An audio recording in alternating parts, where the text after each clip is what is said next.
বিসমিল্লাহির রহমানির রহিম।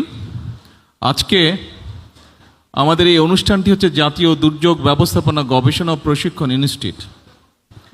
অনুষ্ঠানটি অবশ্যই একটু ভিন্ন ধর্মী অনুষ্ঠান, কিছুটা ভিন্ন। নর্মালি আমরা যেরকম অনুষ্ঠান করে থাকি তার থেকে কিছুটা ভিন্ন ধর্মী অনুষ্ঠান। আজকের এই অনুষ্ঠানের সম্মানিত সভাপতি, মঞ্চে উপস্থিত মন্ত্রণালয়ের সচিব, সামনে উপস্থিত মন্ত্রী পরিষদ, জাতীয় সংসদ সদস্যবৃন্দ, উপস্থিত গাজীপুর জেলা সহ বিভিন্ন পর্যায়ের বিভিন্ন উচ্চপদস্থ কর্মকর্তাবৃন্দ প্রশাসনের, এবং উপস্থিত গাজীপুর জেলার বিভিন্ন জায়গা থেকে আগত সুধীবৃন্দ, আসসালামু আলাইকুম। আসসালামু আলাইকুম। জি, ভালো আছেন সবাই? ভালো আছেন? আচ্ছা আচ্ছা আচ্ছা। কিন্তু গরম বোধহয় বেশ পড়েছে, তাই না? গরমে তো সবারই কষ্ট হচ্ছে।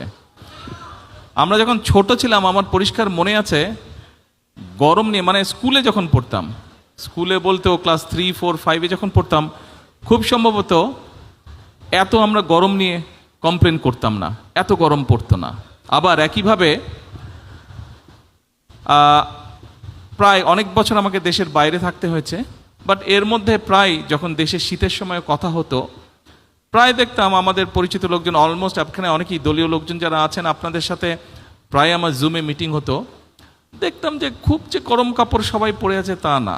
অনেককেই শুনতাম শীত পড়েই নেই, ডিসেম্বর জানুয়ারি মাসেও বলতো শীত পড়ে নেই, অর্থাৎ জানুয়ারি মাসে প্রথম সপ্তাহে বা দ্বিতীয় সপ্তাহ দিকে বলতো যে মাঝে মাঝে একটু শীত পড়েছে, অর্থাৎ শীতও তেমন পড়ে না।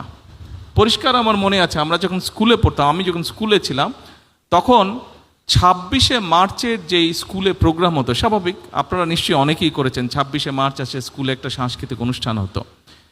আমার পরিষ্কার মনে আছে 26শে মার্চের প্রোগ্রামে যখন রিহার্সেল দিতাম স্কুলে, সেই সময় কিন্তু সোয়েটার পরে থাকতাম, শীত থাকতো। মানে আমার বয়সী যারা আছেন তাদের নিশ্চয়ই এরকম এখানে মনে আছে এরকম বিষয়টি। এখন এই যে দুটো ঘটনা বললাম, গরম এবং শীত, আমরা কিন্তু এই বিষয়টি নিয়ে আজকে এখানে বসেছি। অর্থাৎ আমাদের ক্লাইমেট কিন্তু, আবহাওয়া যেটাই বলি, ক্লাইমেট বলি, আবহাওয়া বলি, এগুলো কিন্তু চেঞ্জ হয়ে যাচ্ছে। আমি যখন এখানে আসলাম, এই অনুষ্ঠানে যোগ দিতে আসলাম, আসার পরে ভিত্তিপ্রস্তর স্থাপন করলাম। ভিত্তিপ্রস্তর স্থাপনের পরে আরও দুটো কাজ করেছি। একটি হচ্ছে একটি তাল গাছের চারা রোপণ করেছি, এবং একই সাথে একটি পুকুরে মাছ ছেড়েছি, পুকুরটা আপনারাও দেখেছেন। আর একই সাথে আরেকটি ছোট্ট অনুষ্ঠান হয়েছে, যেই এখানে স্থাপনা তৈরি হবে, সেই স্থাপনা কেমনভাবে হবে, কী হবে, এখানে আর্কিটেক্ট সাহেব আছেন, উনিও বোঝালেন, এবং আবহাওয়ার সাথে সামঞ্জস্য রেখে এই